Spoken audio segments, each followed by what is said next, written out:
Imaginez ce scénario, vous rentrez chez vous ce soir, prêt à dormir paisiblement. Mais au milieu de la nuit, vous êtes réveillé en sursaut par une sonnerie de trompette d'un autre monde, comme vous n'en avez jamais entendu auparavant. Avant que vous puissiez pleinement comprendre ce qui se passe, en un clin d'œil, l'enlèvement a lieu. Vous réveilleriez-vous saisi par la terreur et l'incertitude, ou seriez-vous rempli de joie et d'anticipation, réconforté par la connaissance que vous êtes en règle avec Dieu et que vos dettes spirituelles sont réglées? Imaginez comment la vie pourrait se dérouler pour beaucoup de personnes alors qu'elles vaquent à leurs activités quotidiennes. Certains pourraient être dans un métro bondé en rentrant chez eux après une longue journée de travail, tandis que des adolescents pourraient être absorbés par le dernier blockbuster de Marvel. Des médecins et des infirmières pourraient changer de poste dans un hôpital bondé. Et puis, sans prévenir, en un clin d'œil, ceux qui restent sur Terre seront enlevés dans les nuages pour rencontrer le Seigneur dans les airs. Imaginez ceci, 2 agriculteurs travaillent dans leurs champs, s'occupent de leur culture au labour, des herbes, plantent ou récoltent sous un soleil brûlant. Leurs conversations sont minimes et ils se concentrent sur la tâche à accomplir. Soudain, sans aucun signe d'avertissement, l'un des agriculteurs disparaît, laissant l'autre regarder avec horreur les outils tombés sans vie au sol. Le fermier restant reste abasourdi, aux prises avec la réalisation que les histoires de la fin des temps racontées depuis longtemps étaient en effet vraies. Resté seul, il est maintenant confronté à la perspective décourageante de la période de tribulation. Imaginez maintenant 2 femmes préparant leur réserve de pain hebdomadaire. Alors qu'elles pétrissent la pâte poussiéreuse et chargée de fleurs sur une planche usée, l'une d'elles disparaît soudainement dans les airs, ses vêtements abandonnés, froissés au milieu du nuage de farine. La femme restante regarde avec stupeur et incrédulité, le souffle coupé. Les mots d'un avertissement lointain résonnent dans son esprit, ne tardez pas. Soyez prête. Vous ne pouvez pas vous préparer maintenant, car l'enlèvement aura lieu en un clin d'œil. Dans les 2 scénarios, le contraste entre l'anticipation de la préparation et le choc de la disparition soudaine souligne l'importance cruciale d'être préparé spirituellement. Imaginez le bouleversement sur Terre lorsque ce moment arrivera. Les médias sont inondés de rapports sur des millions de personnes qui ont disparu sans laisser de traces, laissant le monde dans un état de confusion totale.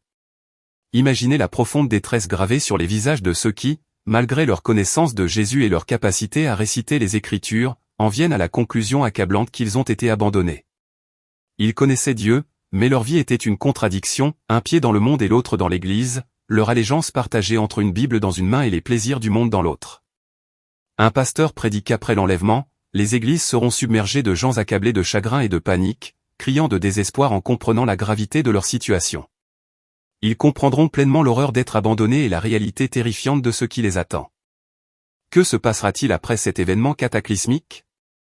La Bible nous prévient d'une période ultérieure dominée par la montée de l'Antéchrist, un personnage qui arrivera au pouvoir et égarera beaucoup de gens.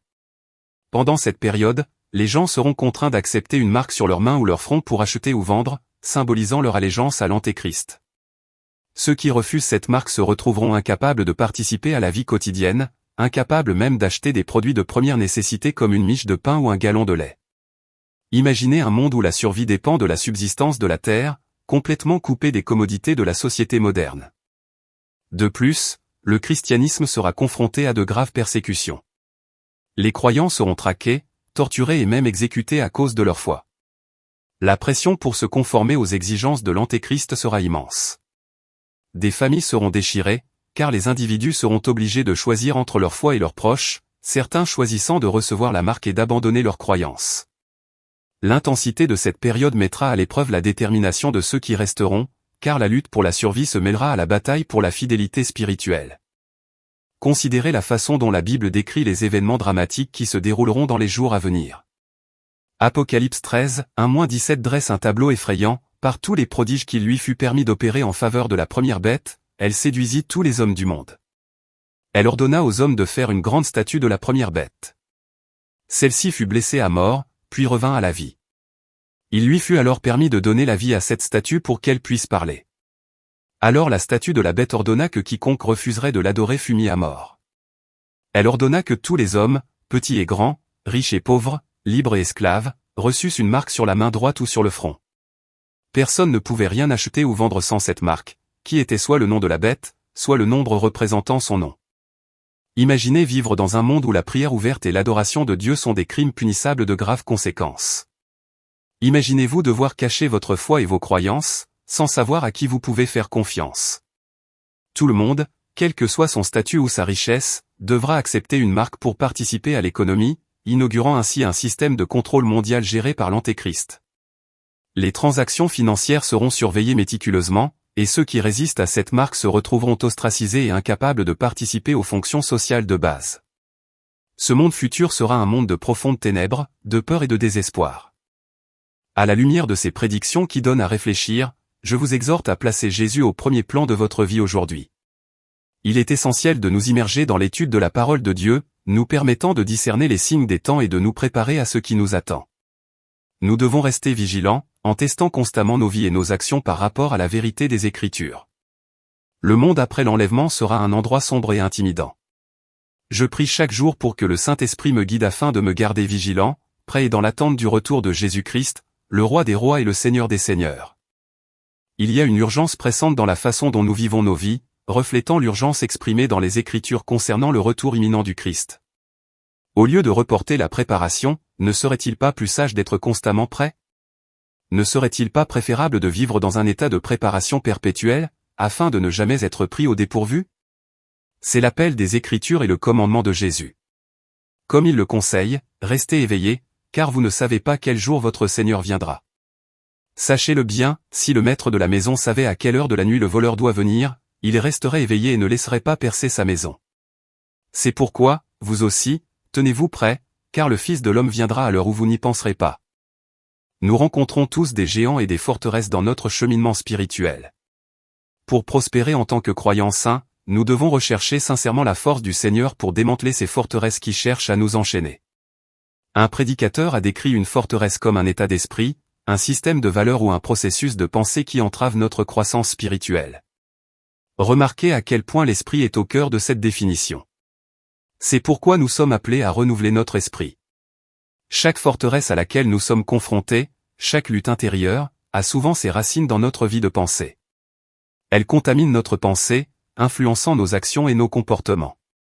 L'orgueil peut être une forteresse, nous poussant à penser plus haut que nous ne le devrions. La colère couve souvent dans notre esprit, s'accumulant avant d'éclater. L'immoralité sexuelle commence par la convoitise, qui commence dans l'esprit. Les forteresses sont étroitement liées à nos processus de pensée. C'est pourquoi Philippiens 4:8 nous conseille de nous concentrer sur tout ce qui est vrai, noble, juste, pur, aimable et de bonne réputation. Nous sommes encouragés à méditer sur ces vertus pour garder notre esprit aligné avec le royaume de Dieu. En remplissant notre esprit de ces attributs positifs, nous empêchons le diable de trouver un point d'appui.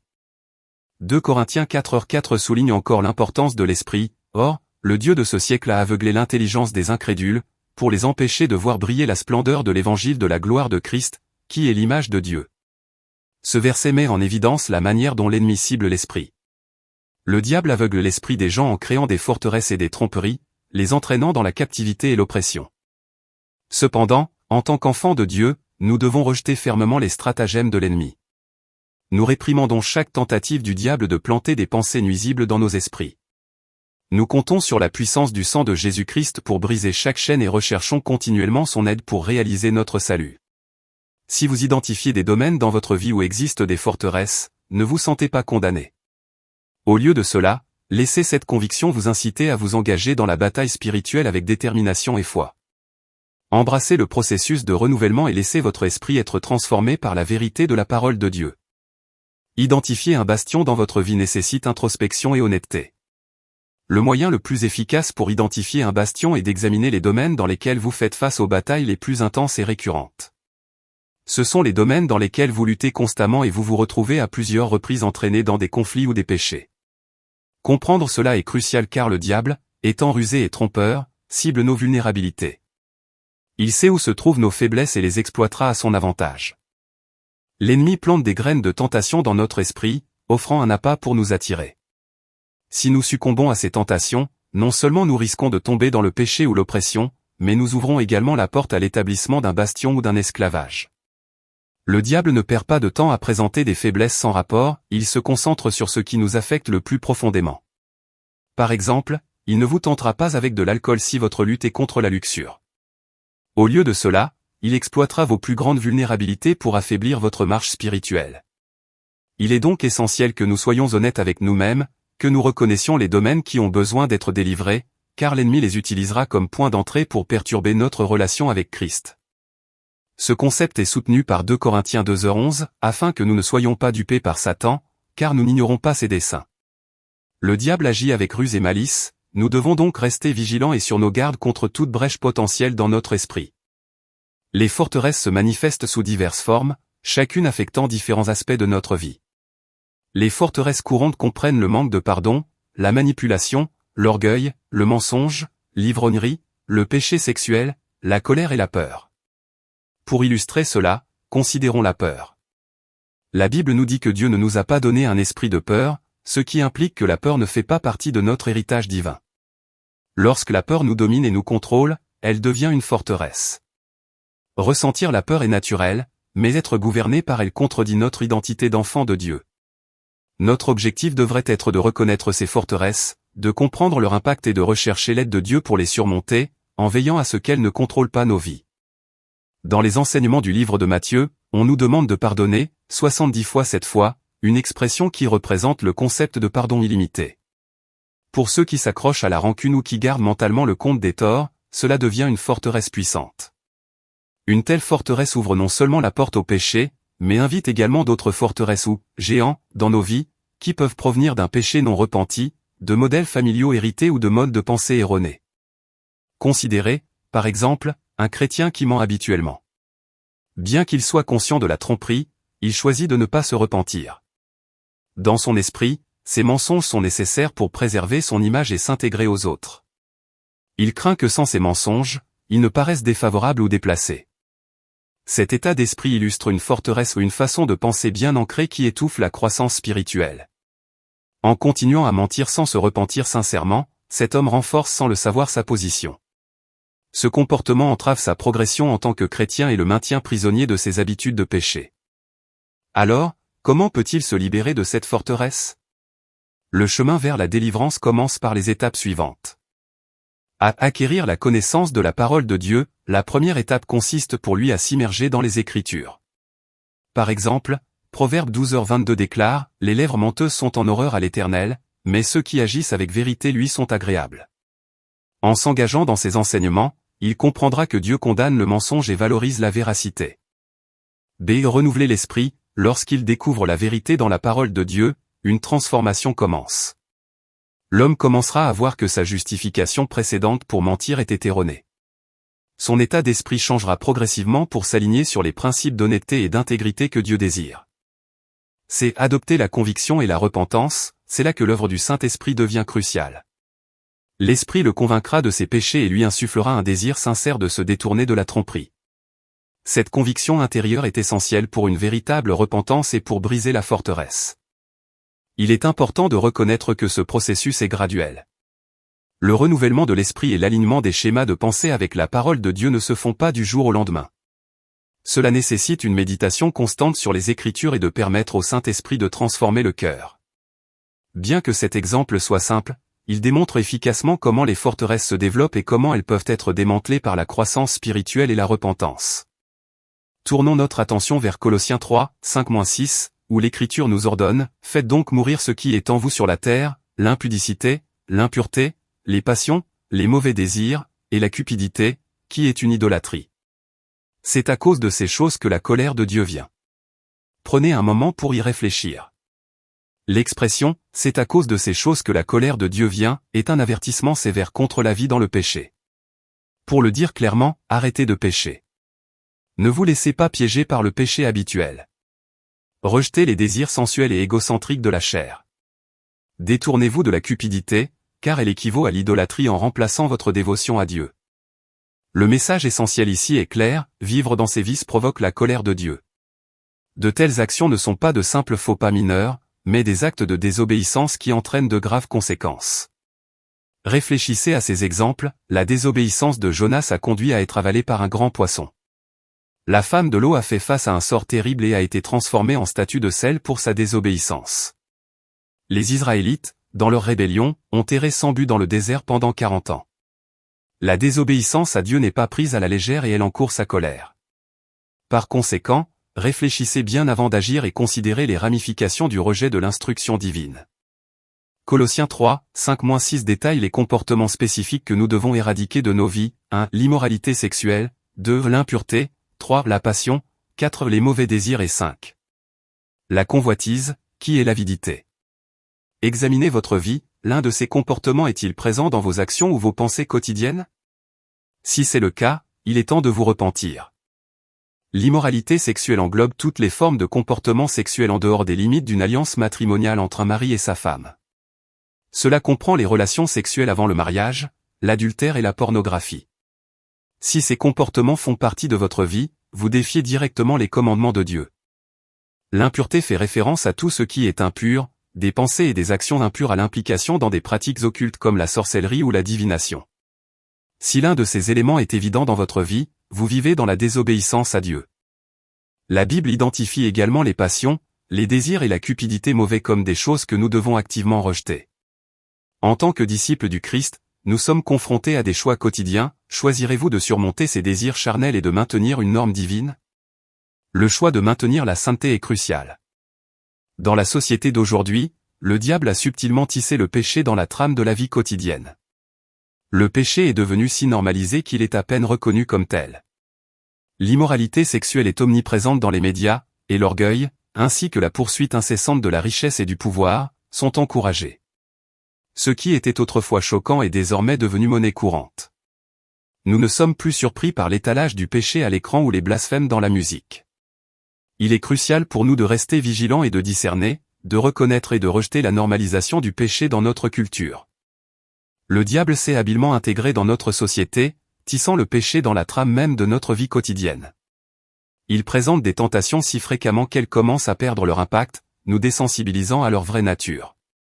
Ce qui pouvait autrefois nous choquer ou l'immoralité sexuelle affichée sur les écrans et les médias sociaux, la poursuite incessante de la richesse et des biens matériels est désormais devenue monnaie courante et normalisée. Pourtant, ce que le monde considère comme normal correspond souvent étroitement à ce qui est péché aux yeux de Dieu. La traduction amplifiée de Romains 12:2 donne un aperçu profond de notre rôle en tant qu'enfant de Dieu. Il est écrit, « Ne vous conformez plus au monde présent, à ses valeurs et à ses coutumes superficielles. Mais transformez-vous et changez progressivement à mesure que vous mûrissez spirituellement par le renouvellement de l'intelligence, en vous concentrant sur les valeurs pieuses et les attitudes éthiques, afin que vous puissiez éprouver par vous-même quelle est la volonté de Dieu, ce qui est bon, agréable et parfait selon son plan et son dessein à votre égard. » Essentiellement, nous sommes appelés à rejeter les valeurs et les coutumes superficielles de notre culture. Nous devons résister à la pression de nous conformer aux normes du monde et rechercher plutôt une transformation qui vient de l'intérieur. Cette transformation s'accomplit par le renouvellement de notre esprit par le Saint-Esprit. Lorsque nous permettons au Saint-Esprit de remodeler nos pensées et nos attitudes, nous commençons à comprendre et à nous aligner sur la volonté de Dieu. L'élément crucial de ce processus est le Saint-Esprit. C'est par son œuvre dans nos vies que nous expérimentons un véritable changement et une croissance spirituelle. En embrassant cette transformation divine, nous pouvons discerner ce qui est vraiment bon, acceptable et parfait selon le plan de Dieu pour nous.